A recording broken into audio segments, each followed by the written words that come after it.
On va aller rejoindre la docteure Nima Machouf, épidémiologiste que vous connaissez bien. Bon dimanche, Madame Machouf.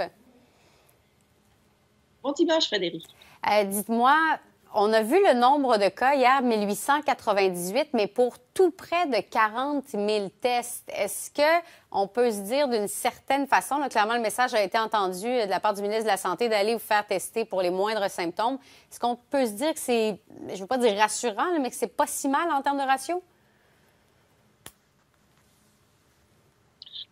C'est vrai que plus qu'il y a de tests, plus qu'il y a de possibilités de trouver des personnes qui sont positives à la COVID.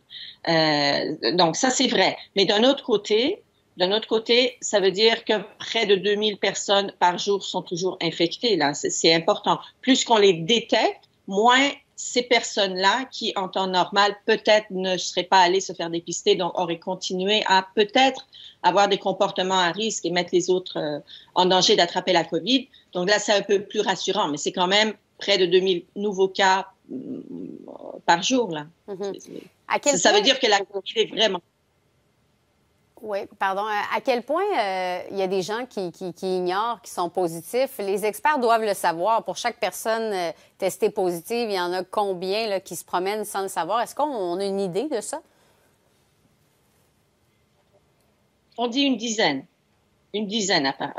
à peu près, des personnes qui... Puis ça se calcule en fonction du nombre de personnes qu'on retrouve à partir du retraçage des contacts des personnes infectées et on les teste. Et après ça, on regarde pour voir s'ils avaient des symptômes ou pas. Et quand on découvre qu'on a trouvé des personnes positives asymptomatiques, on peut faire un ratio pour voir quelle est la proportion normalement qui est asymptomatique qu'on retrouve avec les tests. C'est énorme quand même. Dites-moi, on dit souvent que ce sont dans les écoles et dans les milieux de travail qu'il y a le plus de cas. Forcément, avec la pause des fêtes, il y aura une certaine pause pour le Québec. Mais là, on s'attend peut-être à ce que le premier ministre Legault ajoute des restrictions d'ici là. Est-ce que vous trouvez ça nécessaire? Pour préserver le système de santé, oui, parce que là, ils ont recommencé, ils trouvent que la situation dans les hôpitaux commence à être difficile. Alors, pour éviter, parce que normalement, janvier, février, c'est les périodes les plus achalandées dans les centres de soins. Alors, pour éviter qu'il y ait une surcharge des centres de soins, ils se sont dit, si on n'augmente pas les restrictions, il va y avoir débordement en janvier et février. Le personnel de soins est déjà extrêmement fatigué. Ils ont reçu même les directives de ne pas prendre de vacances. Alors, imaginez-vous dans quelle situation on pourrait se trouver en janvier. Donc, il faut vraiment tout faire pour pas qu'il y ait de COVID, trop de COVID. Donc, vous croyez que le gouvernement devrait vraiment à peu près tout fermer, là? Ben, tout fermer, je sais pas. Mais si on veut aller vers, si on doit aller vers des mesures restrictives, faisons-le pendant les fêtes où à peu près 75% de tout le Québec est en pause. Alors, ce serait beaucoup moins contraignant pour tout le monde de le faire pendant les fêtes. Beaucoup mieux que si on réouvre l'école, on retourne au travail et après ça, il va falloir fermer. Donc, c'est mieux de le faire maintenant. Ça serait plus facile de le faire maintenant. Noël s'en vient. On ne se fera pas à croire qu'on vit dans un monde de licornes et d'arc-en-ciel. Il y a des gens qui vont désobéir. Est-ce que vous pensez que les barrages sur les routes, c'est une option viable ou est-ce que ça va peut-être trop provoquer la colère de la population, là, des gens qui se disent, coudonc, faites-moi confiance? Les barrages routiers, Québec est à peu près au rouge partout, là, pas mal au rouge partout. Donc, en fait, à mon avis, les barrages routiers... Pour empêcher les gens là, de se rassembler, d'arriver, de voir où est-ce que ces gens vont entre régions, est-ce qu'ils vont rejoindre la famille, est-ce qu'ils s'en vont dans plusieurs bulles?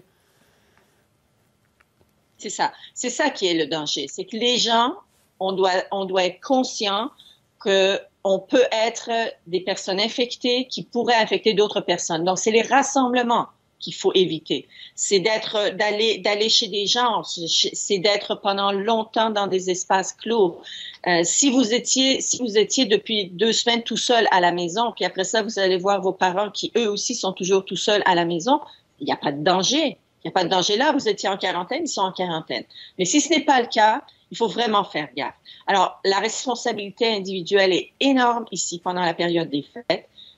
Si vous voulez fêter, allez fêter à l'extérieur. On peut se rencontrer à l'extérieur, il n'y a pas de danger. À l'extérieur, ça ne se transmet pas. De toute façon, on est tous emmitouflés. Gardez la distance, puis allez vous voir à l'extérieur. Du vin chaud, de la soupe. Il y a plein de choses qu'on peut faire à l'extérieur. Ça va être un Noël avec nos thermos à l'extérieur. Dites-moi, Dr Machouf, juste une précision. Si j'attrape la COVID le vendredi, mais que je me mets en quarantaine après, sans savoir nécessairement que j'ai la COVID, 14 jours après, il n'y a pas de danger d'aller voir ses parents? On n'est absolument pas contagieux? Normalement, on ne l'est plus. C'est pas absolument pas. Normalement, on ne l'est plus. Parce que si vous êtes infecté, si dans les 2 premières semaines, vous n'avez eu aucun symptôme, c'est que la maladie, même si elle est venue, elle est partie. Normalement, les gens ne restent pas sans symptômes pendant plus de 2 semaines. Peut-être qu'ils vont développer des symptômes et la maladie va à ce moment-là durer plus longtemps, mais sans symptômes, elle ne dure pas plus que ça. Donc, quand on parle de ces gens qui disent mon Dieu, j'avais aucun symptôme, finalement, j'ai reçu un test positif », peut-être que les symptômes se seraient développés ou vont se développer. C'est vraiment qu'à ce moment-là, ils ont passé un test pour plein de raisons. Là, il y en a qui en passent de façon systématique et que ça allait se développer. Mais c'est rare des gens qui ont 0 symptômes?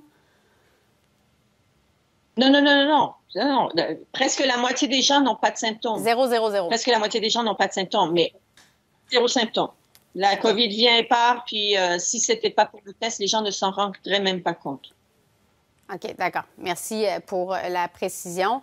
Peut-être en terminant, une petite réflexion sur le vaccin. Ça commence au Québec. Évidemment, on fonde beaucoup d'espoir là-dessus, mais le retour à une quasi-normalité dans l'optique que possiblement on va ajouter le vaccin de Moderna, donc il y aura davantage de doses. Pour les gens à la maison, là, dans un monde très réaliste, ce serait vers quand?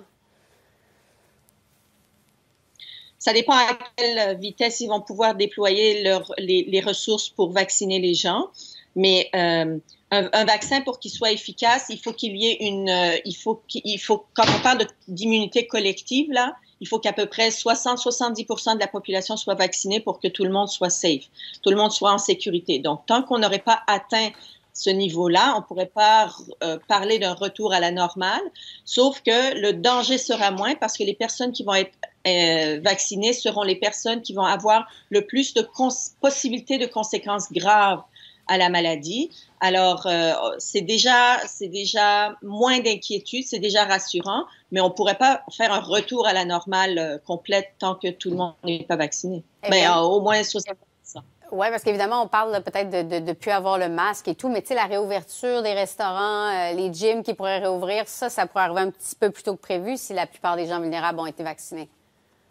Ben, si on s'occupe de la ventilation de ces lieux-là, à mon avis, on pourrait les ouvrir aussi, là. C'est qu'on manque de cohérence un peu dans nos mesures.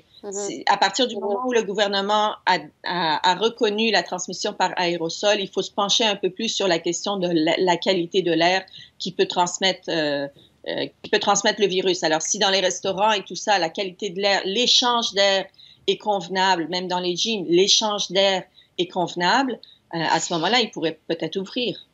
C'est un sujet qui continue de faire couler beaucoup d'encre, la ventilation.